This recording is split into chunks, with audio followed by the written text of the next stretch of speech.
Eh salut! J'appréhende un peu de parler de ça parce que je me suis pas totalement pardonné, mais bon, la zone de confort, ça fait un moment que je l'ai quitté quand même.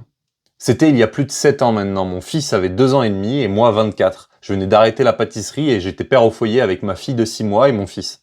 Période pas facile et inconfortable et ce jour-là, mon fils s'est rendu compte que quand il prenait un gros caillou et qu'il le jetait sur le chat, bah le chat avait peur et partait en courant et ça le faisait beaucoup rire. Moi, moins. Et après lui avoir demandé d'arrêter à de multiples reprises en me sentant totalement ignoré, j'ai décidé d'aller le chercher pour lui dire que on fait pas ça parce que c'est pas bien. Ouais, j'étais jeune et j'avais pas les outils. Enfin bref, mon fils avait l'air contrarié et après avoir fait semblant d'arrêter pendant 2 minutes, il est reparti recommencer et là, bah, j'ai vrillé. Je suis descendu le chercher en bas des escaliers extérieurs et je l'ai remonté sur la terrasse en lui disant « Ah ouais, ça te fait rire de faire peur et fais voir si on inverse les rôles ?» Et une fois en haut, je l'ai pris par le col et je l'ai mis au-dessus du vide. Et là, alors que j'étais en train de lui dire «Alors, tu trouves ça marrant, là?» Lui, il était complètement tétanisé. Il me regardait en étant terrorisé. Quand j'ai vu ça, je l'ai reposé et j'étais complètement choqué de ce qui venait de se passer. Je me suis dit, un enfant ne devrait jamais avoir peur de son parent comme ça. Je dois changer et vite. Je suis même pas sûr d'avoir pris soin de lui à ce moment-là, tellement la réalisation de ce que je venais de faire m'avait fracassé.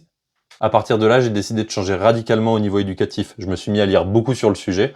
Je m'y connaissais déjà au niveau psychomoteur, mais je vois que j'étais plus dans une approche d'optimisation de l'évolution de mon gosse que dans un accompagnement. J'ai pris conscience que j'avais mis de côté tout ce qui touche au développement émotionnel, et c'est comme ça que j'ai découvert la CNV, la communication non violente, ou la coéducation émotionnelle. Enfin bref, plein d'outils qui m'ont permis d'évoluer et de changer.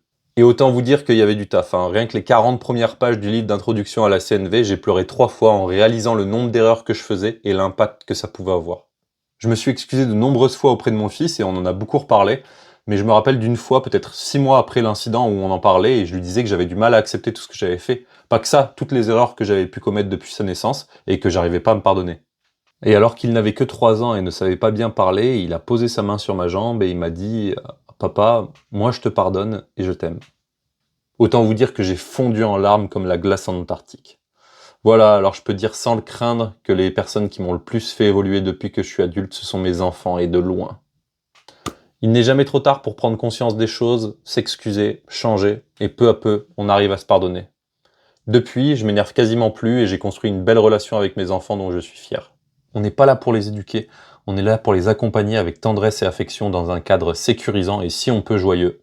Mais surtout, on grandit avec eux. Et n'oubliez pas, l'important c'est pas de convaincre ou d'avoir raison, c'est juste de planter des graines.